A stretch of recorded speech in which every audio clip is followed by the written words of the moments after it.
Tiago, capítulo 5, verso 14 e 15. Diz assim: está alguém doente entre vós? Em algumas traduções, está alguém entre vós doente? Chame os presbíteros da igreja e orem sobre ele, ungindo com azeite em nome do Senhor. E a oração da fé salvará o doente, e o Senhor o levantará.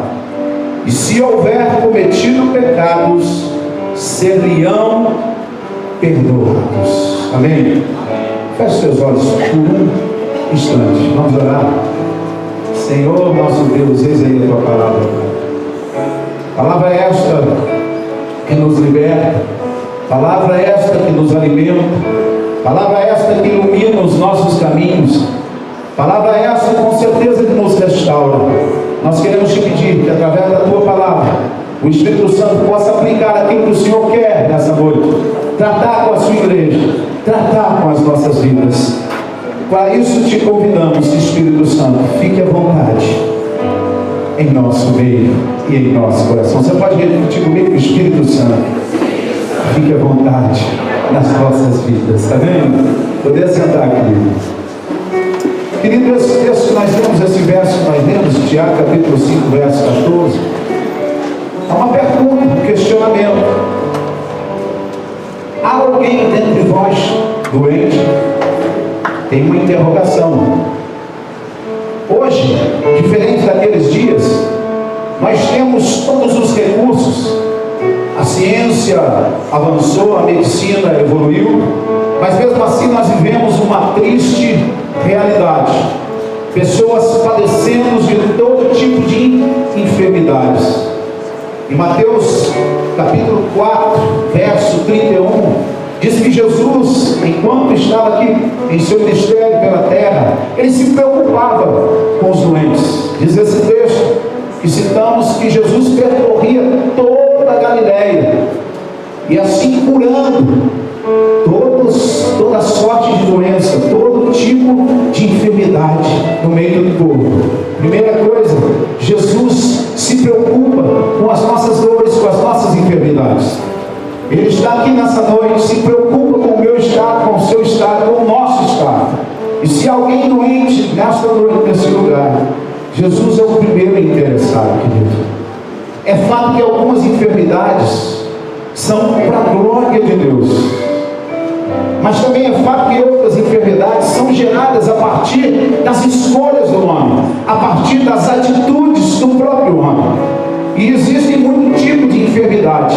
Eu queria citar apenas 3 tipos de enfermidade. Em primeiro lugar, enfermidades físicas.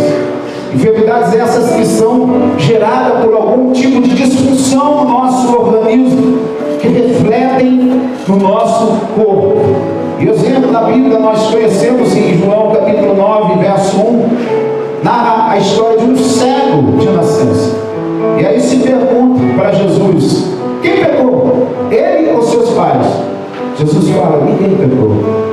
É apenas uma enfermidade, para a glória de Deus.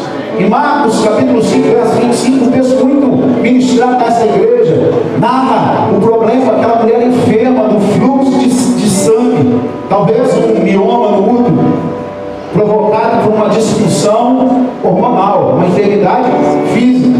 Em João capítulo 5, verso 5, outro texto pregado dessa igreja, ministrado aqui várias vezes, é o homem paralítico do tanque de Betesda, que há 38 anos estava ali, sofrendo de um problema, sofrendo talvez de uma paralisia infantil, e ele tinha uma disfunção em seus membros.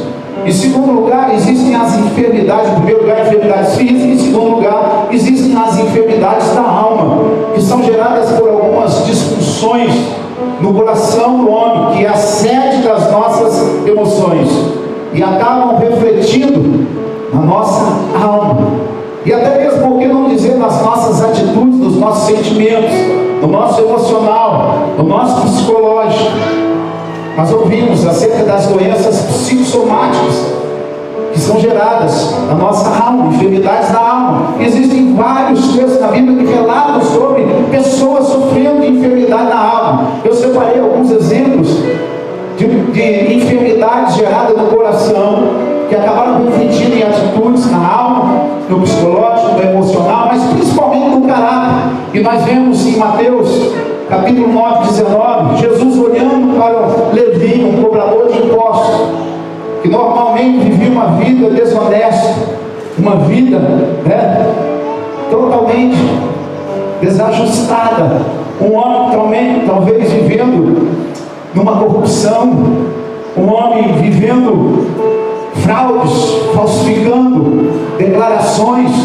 Naquele tempo já existia esse problema, mas Jesus, olhando para ele, tem misericórdia e diz: olha, segue, abandone tudo isso e segue. E ainda algumas pessoas questionam Jesus, e Jesus diz: olha, eu vim não para os sãos, mas eu vim para os doentes, declarando que aquele homem tinha um problema, uma enfermidade, um desvio de caráter. E Lucas capítulo 12, verso 25 também narra a história de um homem rico, avarento, e Jesus chega a chamá-lo de louco.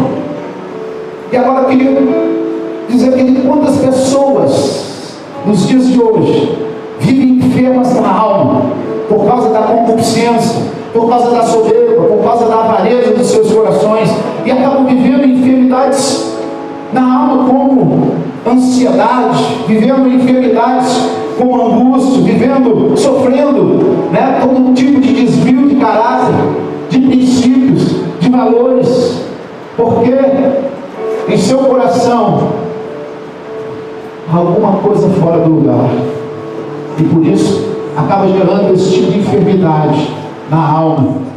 Assim também existem as enfermidades espirituais, que refletem tanto no corpo quanto na alma da pessoa.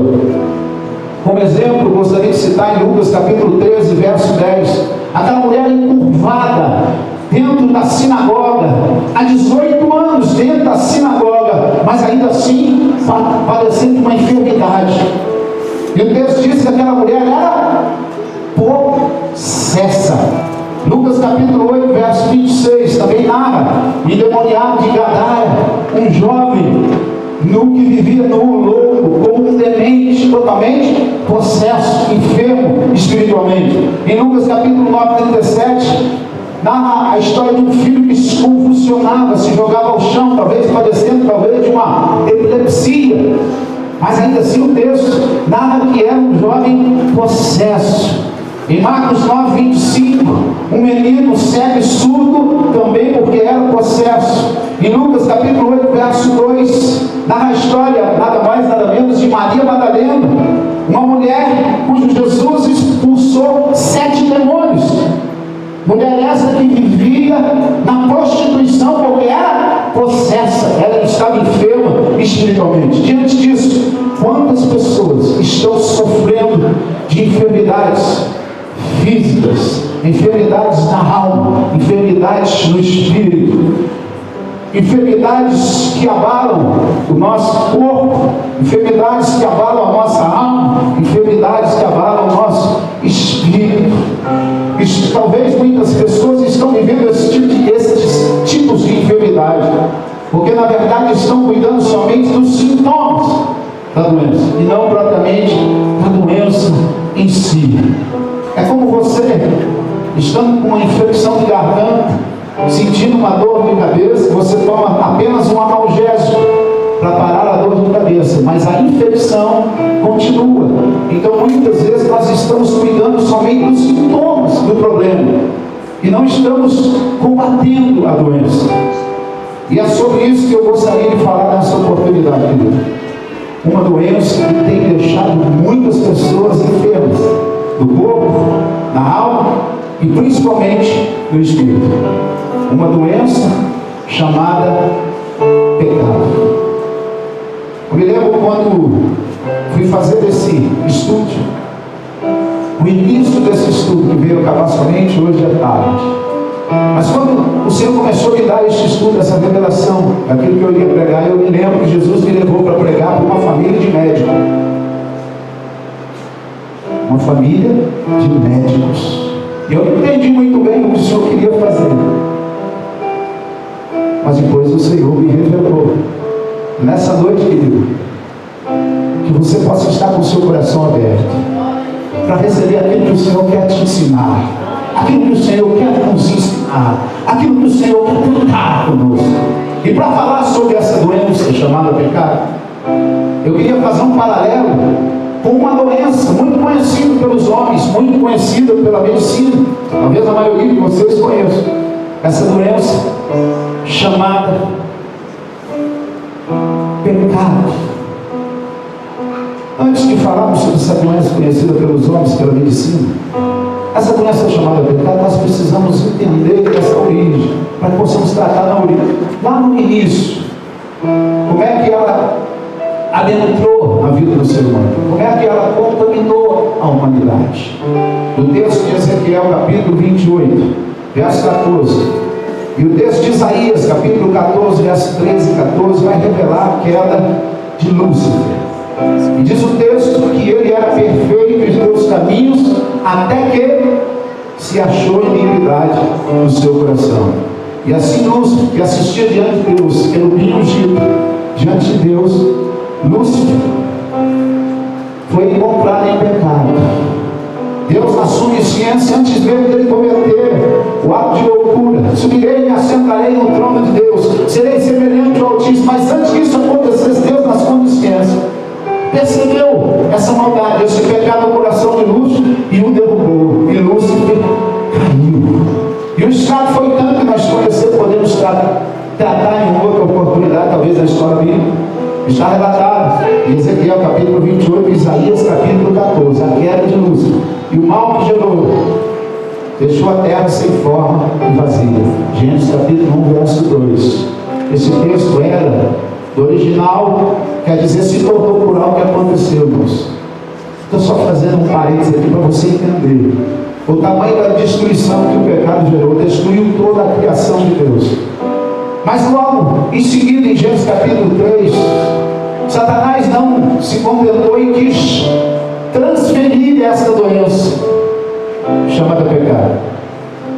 Satanás, então, o Éden quis contaminar o homem. E no momento que o homem, Adão, deu ouvido à voz de Satanás, ele foi contaminado por essa doença que falamos, chamada pecado.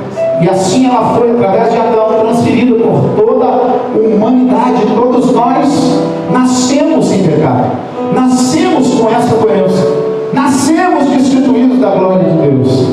Por essa doença, um dia transferida de Lúcifer para o ser humano, de Satanás para o ser humano. Mas como nós queremos falar nessa noite, para nós entendermos melhor como essa doença se propagou no meio dos homens da humanidade, eu queria citar então agora sim, essa doença conhecida pelos homens, pela medicina, como toxoplasmose. Quem conhece essa doença? Levanta a mão. Agora se eu falar a doença do gato, a maioria conhece a doença do gato, a doença chamada toxoplasmose. A toxoplasmose é uma doença conhecida, como dissemos, pela medicina, muito conhecida pela medicina, muito conhecida pela ciência. E é uma doença que contamina o animal. Na maioria das vezes, o gato. Ele acaba se tornando um hospedeiro dessa doença, um hospedeiro deste protozoário. E existem duas maneiras dessa doença toxoplasmose de se propagar. Em primeiro lugar, o hospedeiro elimina os protozoários através de excrementos que contaminam outros seres. E segundo, o hospedeiro transmite a doença para seus descendentes. Assim também aconteceu com o pecado. Satanás eliminou a sua imundícia. E quando o homem deu ouvido a Satanás, ele foi contaminado. E o homem, após contaminado, também contaminou a outros homens, e assim também transferiu para os seus descendentes.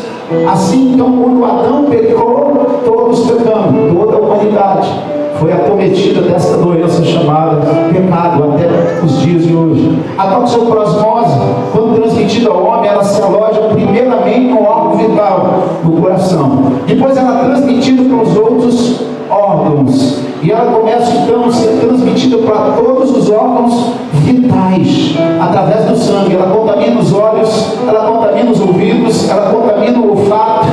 Todos os sentidos do homem ficam comprometidos. Assim também acontece com essa doença chamada pecado.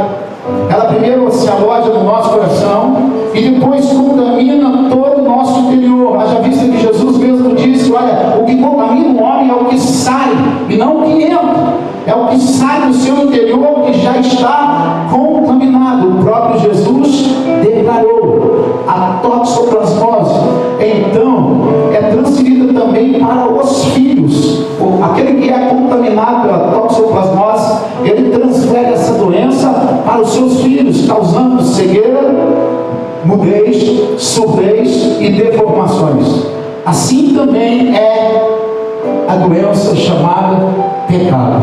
Ela acaba sendo transferida para os nossos descendentes, causando cegueira, surdez e deformações espirituais. Por causa do pecado do homem, ele se torna deformado, deixando de ser uma criatura perfeita, que o próprio Criador declarou em Gênesis capítulo 1, verso 31, que era muito boa. E aquele homem que foi criado para ser imagem e semelhança de Deus, acaba pelo pecado se tornando um ser totalmente deformado, por causa dessa doença chamada pecado. Entre todas estas semelhanças, entre a toxoplasmose e a doença chamada pecado, irmãos, preste atenção nessa revelação. Através da própria criação, existe algo assustador que essa doença causa no ser contaminado. A toxoplasmose, ela gera no ser contaminado a perda da percepção do perigo. Olha para esse exemplo, querido. O gato, que é o hospedeiro original, ele transfere o parasita, a doença, através dos seus excrementos para o rato. Numa situação normal, o rato, só de sentir o cheiro, só de perceber o perigo do seu inimigo natural, ele foge. Mas quando o rato está contaminado por essa doença toxoplasmose, ele perde a sua percepção do perigo. E ao invés de fugir do seu inimigo, ele é atraído para ele. Pois para a doença completar o seu ciclo, o parasita precisa voltar para o hospedeiro. Por isso o parasita contamina os órgãos vitais, os sentidos do ser contaminado, para enganá-lo, fazendo perder a percepção do perigo. Assim também é essa doença chamada pecado. Ela age na vida do homem para fazê-lo perder a percepção do perigo, para fazê-lo perder o discernimento e assim ser enganado e atraído para o inimigo, atraído para Satanás, que um dia o contaminou. Diante disso, precisamos entender que muitas enfermidades geradas no corpo, geradas na alma, geradas no espírito, são apenas um sintoma de um problema muito maior, de uma doença chamada pecado. Diante disso, nós precisamos, como cristãos, como seres humanos inteligentes, perceber, identificar aquilo que temos feito que não é normal, perceber aquilo que fazemos e vivemos que está fora dos padrões para que o homem foi criado. Nós precisamos vigiar, identificar para o Senhor o homem, a sua maior criação deveria, 1 Timóteo capítulo 6, 10, o homem de Deus foge da avareza, da cobiça. 2 Timóteo capítulo 2, verso 22, o homem puro foge das suas paixões. 1 Tessalonicenses capítulo 5, 22, o homem limpo foge da aparência do mal. Tiago capítulo 4, verso 7, o homem deve resistir o diabo e ele fugirá de vós. Esse é, ou pelo menos deveria ser, o desejo do Senhor para a sua maior criação.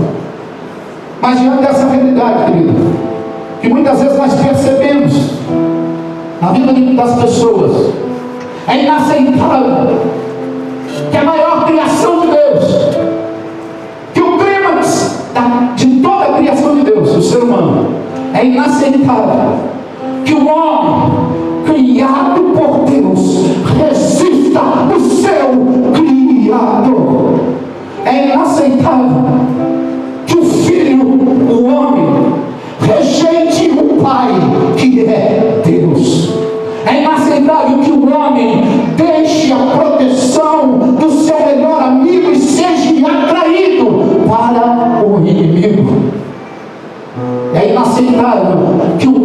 sabendo fazer o bem, escolha fazer o mal. É inaceitável que o homem criado para adorar a Deus adore outros deuses. É inaceitável que o homem, tendo sido feito imagem e semelhança de Deus, seja deformado. É inaceitável que o homem, tendo criado para amar os seus irmãos, venha odiar aqueles a qual o Senhor entregou a sua própria vida. É inaceitável que, tendo o homem sido feito para servir de vaso de honra, acabe se tornando e servindo como vaso de desonra. É inaceitável que o homem, tendo sido criado para viver em união, prefira viver no meio da divisão. É inaceitável que o homem que foi criado para dominar o pecado, está lá em Gênesis capítulo 4, Deus declarando para Caim: o pecado jaz à porta, cumpre dominar sobre ele, cabe a nós dominar sobre ele. Portanto é inaceitável o homem que foi criado para dominar sobre o pecado venha a ser dominado por ele. É inaceitável que o homem que foi criado para viver uma eternidade ao lado de Deus prefira passar uma eternidade sem Deus.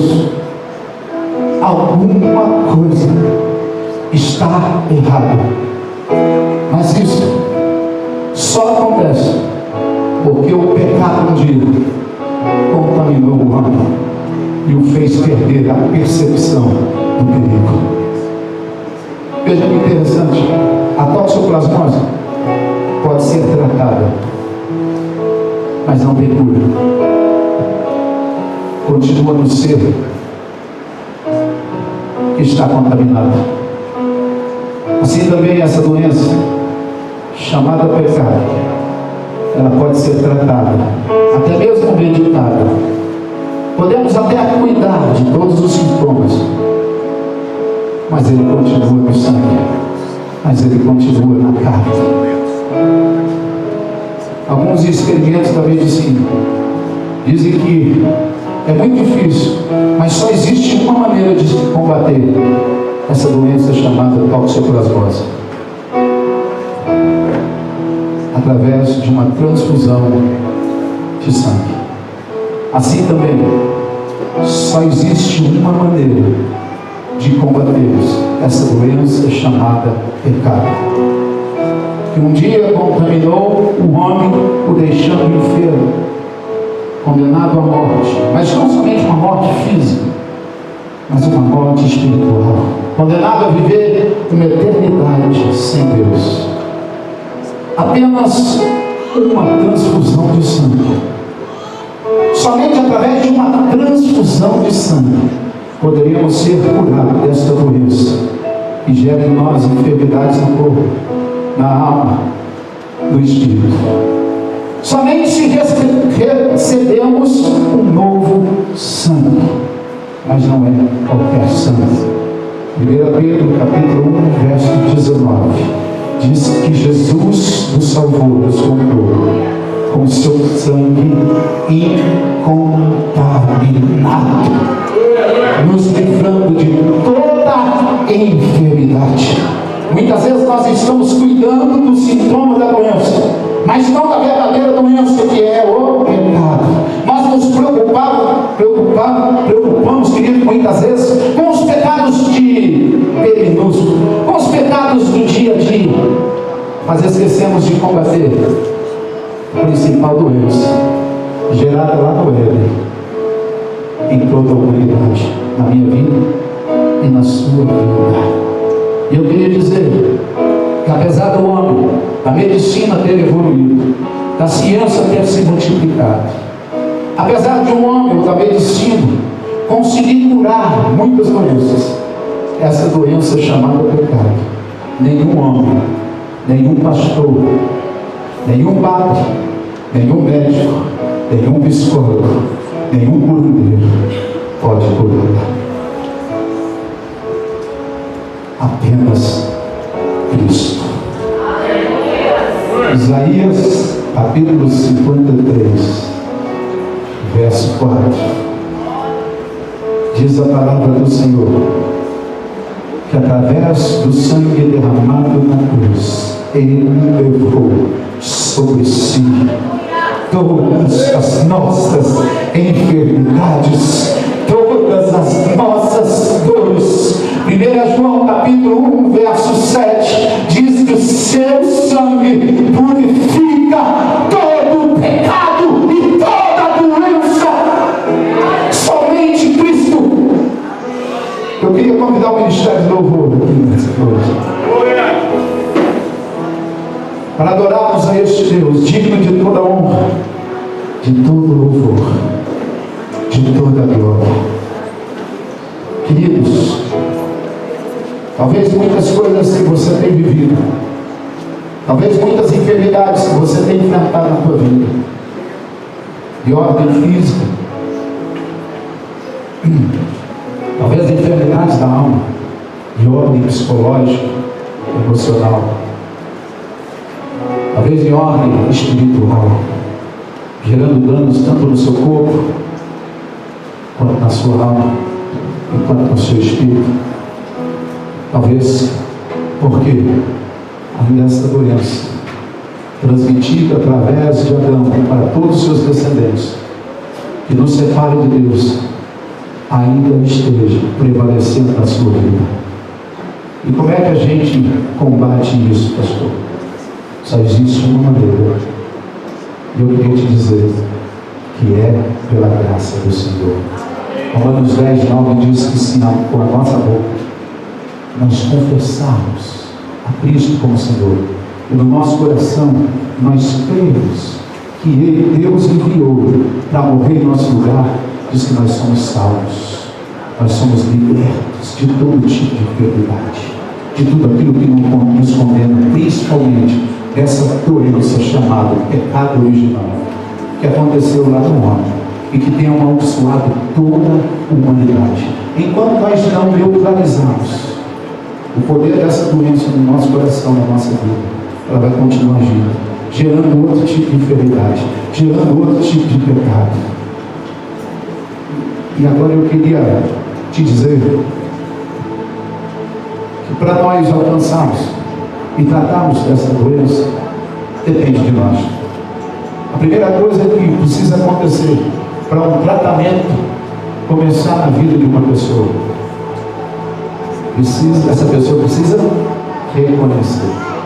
Nenhum tratamento se inicia, nenhuma cura é operada, se antes não houver reconhecimento. Eu queria que você ficasse de pé comigo em nome de Jesus. Eu queria te dar a oportunidade. Não vamos demorar.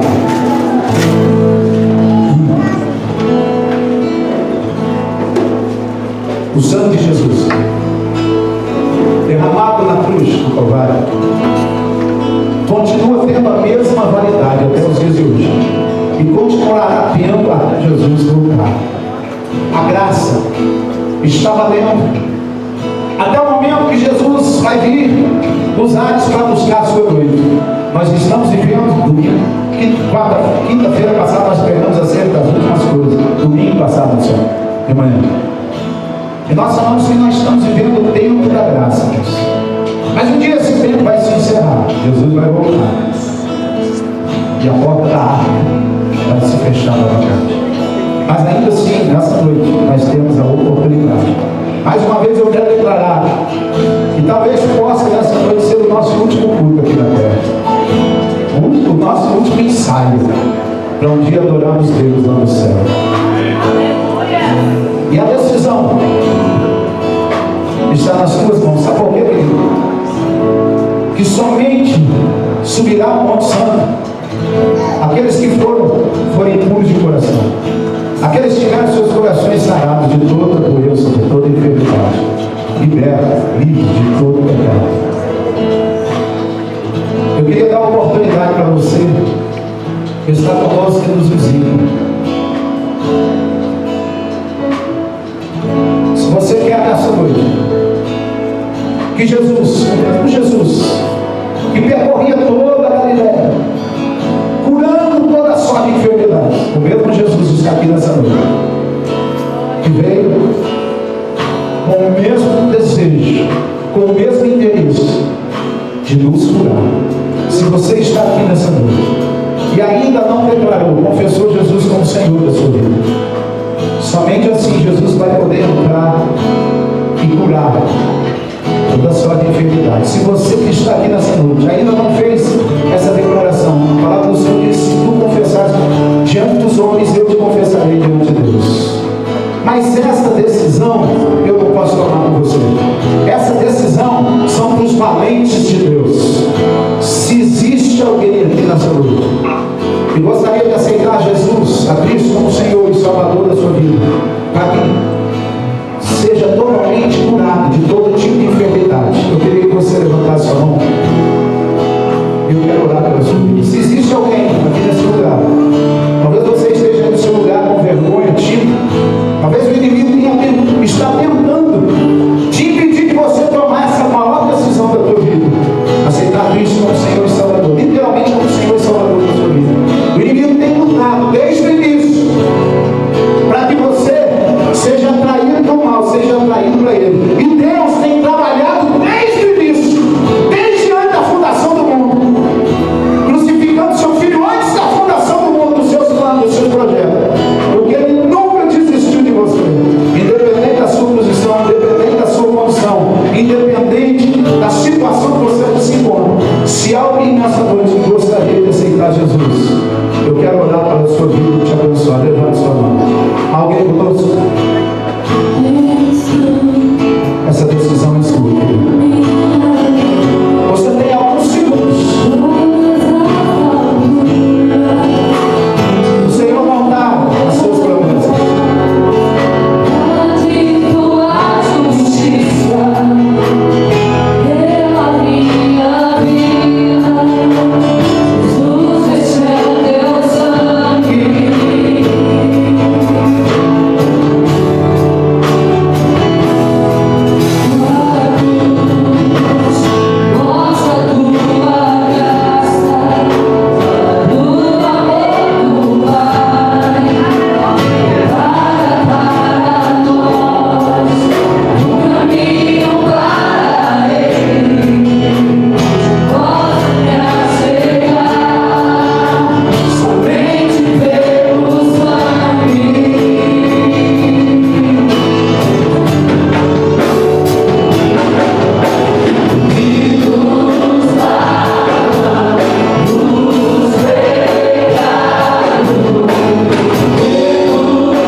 Eu quero te fazer um desafio. Você que entende que está vivendo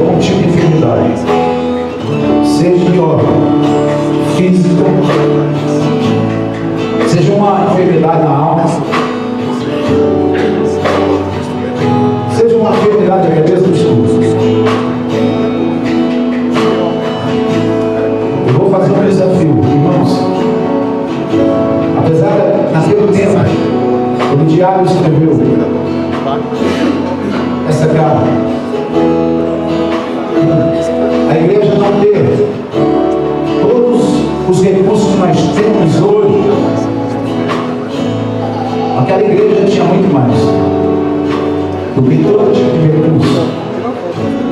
Tinha muito mais do que tudo aquilo que a ciência pode promover. Aquele povo tinha muito mais de tudo aquilo que a medicina pode resolver.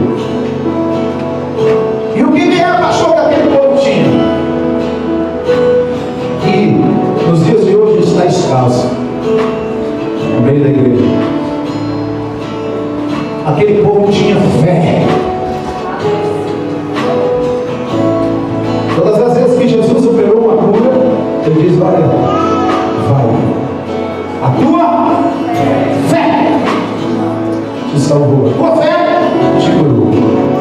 Eu queria fazer um desafio na sua vida. Não é Cláudio que cura, não é pastor, é a oração de homem, mas é a oração da fé. Diz o texto: se há alguém doente, padecendo de algum tipo de enfermidade, seja qual for, o corpo, da alma e do espírito, diz o texto: chame os presbíteros da igreja, a liderança da igreja. Eu estou aqui, não sou diferente de ninguém, tem as mesmas limitações, mas o texto diz: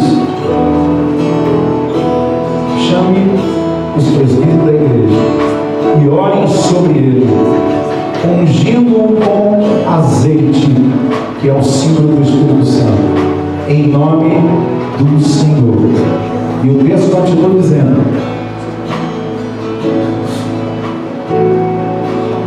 a oração da fé salvará o doente.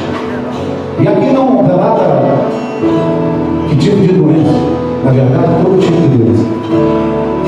E o Senhor o levantará. Quem o levantará? O Senhor. E mais: ser-lhe-ão, se houver cometido pecado, ser-lhe-ão perdoados.